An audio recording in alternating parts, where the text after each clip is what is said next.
আসসালামু আলাইকুম। Approach academic ক্যারে তোমাদের সবাইকে স্বাগতম। তো এর আগে আমরা ট্যাগ কোশ্চেনের উপরে আমাদের ইংরেজি পর্বের প্রথম ক্লাস শেষ করেছিলাম। তো আজকে ইনশাল্লাহ আমরা দ্বিতীয় ক্লাস শুরু করব। তো গত ক্লাসে আমরা দেখেছি যে কিভাবে অক্সিলারি ভার্বযুক্ত বাক্যকে ট্যাগ কোশ্চেন করতে হয়। এরপর আমরা দেখেছি যে অক্সিলারি ভার্ববিহীন যেই সেন্টেন্সগুলো আছে সেগুলোকে কীভাবে ট্যাগ কোশ্চেনে রূপান্তর করতে হয়। তো এই দুটো অংশ ছিল আমাদের অ্যাসার্টিভ বাক্যের অংশ। তো আজকে আমরা দেখব ইম্পারেটিভ সেন্টেন্সের ট্যাগ কীভাবে করতে হয়। তাহলে চলো শুরু করা যাক আজকের ক্লাস। দেখো, ইম্পারেটিভ সেন্টেন্স মানে হচ্ছে ওই ধরনের বাক্য, সাধারণত যে ধরনের বাক্য দ্বারা কোনো আদেশ, নির্দেশ, উপদেশ, অনুরোধ এই ধরনের কথাবার্তা বলা হয়। তো এইগুলোকে বলা হয় ইম্পারেটিভ সেন্টেন্স। আর অন্যভাবে যদি আমরা মনে রাখি যে ভার্ব দ্বারা যে সকল বাক্য শুরু হয়, যে সকল বাক্য শুরু হয় তাকে বলা হয় ইম্পারেটিভ সেন্টেন্স। তো ইম্পারেটিভ সেন্টেন্স যদি আমাদের দেয় কোনো ট্যাগ কোশ্চেন করার ক্ষেত্রে, তো সেক্ষেত্রে আমরা কি ব্যবহার করব? এখানে আমরা ব্যবহার করব উইল ইউ অথবা ওন্ট ইউ অথবা ক্যান ইউ। অর্থাৎ এই তিনটা শব্দের একই অর্থ আসে ইম্পারেটিভ সেন্টেন্সের ক্ষেত্রে। আমরা যে কোনো একটা শব্দ ট্যাগে ব্যবহার করলে আমাদের হয়ে যাবে। তো এখানে হালকা কিছু ডিফারেন্স আছে ব্যবহারের দিক থেকে, কিন্তু তুমি তিনটার যে কোনো একটা ব্যবহার করলে কোনো সমস্যা হবে না, উত্তর কোনো ভুল হবে না। তো দেখো, আমরা একটু এক্সাম্পল দেখে নেই। যে প্রথমে আমি লিখলাম যে ওপেন দ্য ডোর।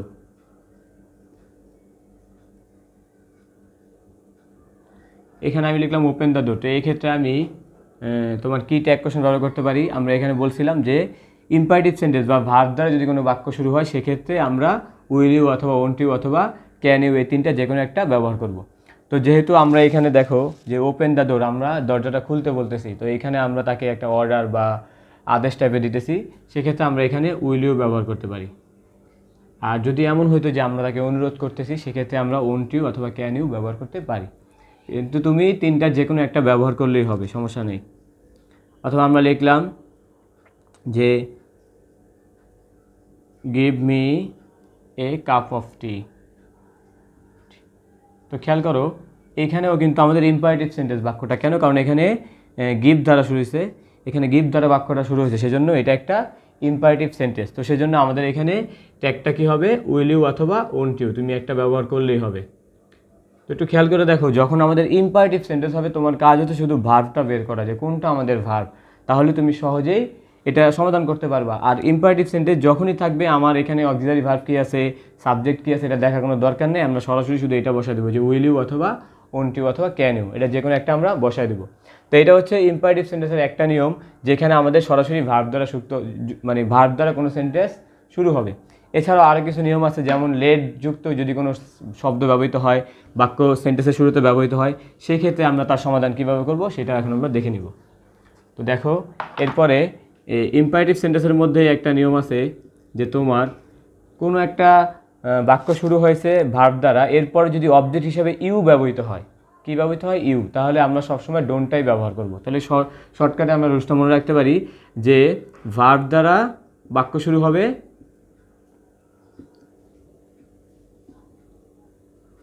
এরপরে আমাদের অবজেক্ট হিসাবে ইউ থাকবে। যদি এরকম আমরা পাই কখনো, তাহলে আমরা কি করব? সেটার ট্যাগ কোশ্চেন কীভাবে করব? সরাসরি সেটার জন্য আমরা উত্তরে কী ব্যবহার করতে পারি?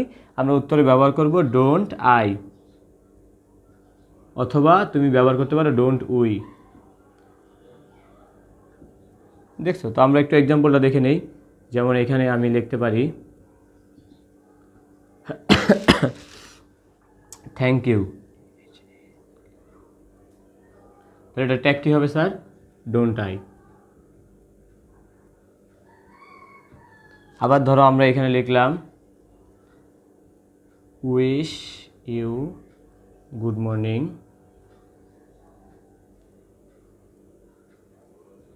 তাহলে এটা ট্যাগ কী হবে? ওই একই, ডোন্ট আই অথবা ডোন্ট উই। তো এইভাবে আমরা চাইলে যে আমাদের ভার্ব দ্বারা শুরু হয়েছে, দেখো এখানে ভার্ব দ্বারা শুরু হয়েছে, তারপরে আমাদের ভার্বের পরে কী আছে? অবজেক্ট হিসেবে ইউ আছে। এইটার ক্ষেত্রে আমাদের ভার্বের পরে অবজেক্ট হিসেবে ইউ আছে।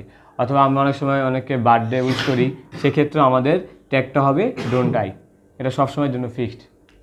আচ্ছা, এরপর দেখো ইম্পারেটিভ সেন্টেন্সের আরও কয়েকটা রুলস আছে।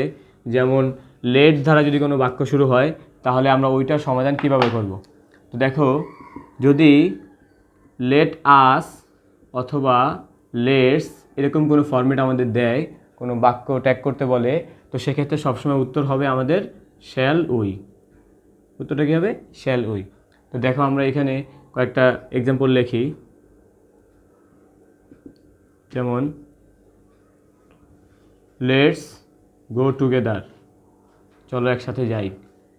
তো এক্ষেত্রে দেখো আমরা এখানে লেটস ব্যবহার করেছি, সেজন্য এখানে আমাদের সরাসরি ট্যাগ হবে শ্যাল উই। আবার দেখো আমরা যদি লিখি লেট আস প্লে ক্রিকেট, আমাদেরকে ক্রিকেট খেলতে দিন, তো এক্ষেত্রেও দেখো আমরা লেট আস ব্যবহার করেছি, সেজন্য এখানে আমাদের ট্যাগটা হবে শ্যাল উই।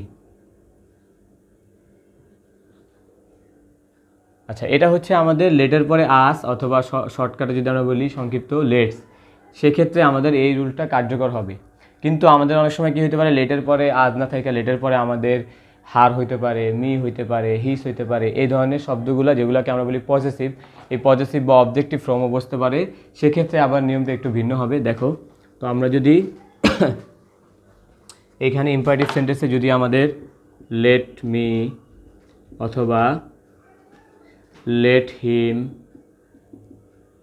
অথবা লেট দিস অথবা লেট দেম, এই টাইপের যদি শব্দগুলো আমাদের কোনো বাক্যে দেওয়া থাকে, দিয়ে যদি বলে এগুলো ট্যাগ করতে, তো আমরা এই ক্ষেত্রে পূর্বে যে রুলস ছিল উইল ইউ বা ওন্ট ইউ, ওইটাই ব্যবহার করব আমরা, অথবা ওন্ট ইউ।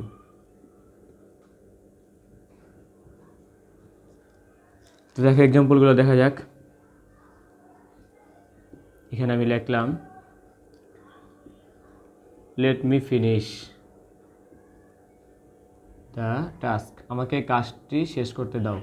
তো এখানে যেহেতু আমি লেটের পরে মি ব্যবহার করেছি, সেজন্য আমাদের সরাসরি এখানে উইল ইউ অথবা ওন্ট ইউ ট্যাগ কোশ্চেনে ব্যবহৃত হবে।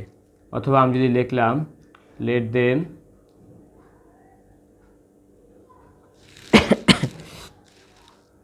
ইট টুগেদার, তাদেরকে একত্রে খেতে দিন, তো সেক্ষেত্রে আমরা কি করব, এখানে উইল ইউ ব্যবহার করব অথবা ওন্ট ইউ ব্যবহার করব।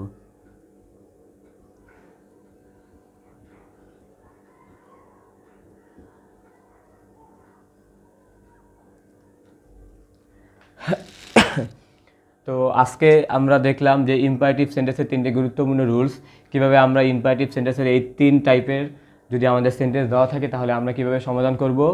তো সুপ্রিয় শিক্ষার্থীরা, পরবর্তী ক্লাসে আমরা পরবর্তী পর্বে এর পরবর্তী রুলসগুলো নিয়ে আলোচনা করব এবং ইম্পারেটিভ সেন্টেন্সের বাইরেও কিছু গুরুত্বপূর্ণ শব্দর মাধ্যমে ট্যাগ কোশ্চেন করতে দেওয়া হয়, যেগুলো যদি তোমরা প্র্যাকটিস করো তাহলে সহজেই তোমাদের পরীক্ষার সময় কোনো সমস্যা হবে না আশা করি। তো পরবর্তী পর্বে আবার দেখা হবে আমাদের ইনশাল্লাহ। ততদিন সবাই ভালো থাকো। আসসালামু আলাইকুম।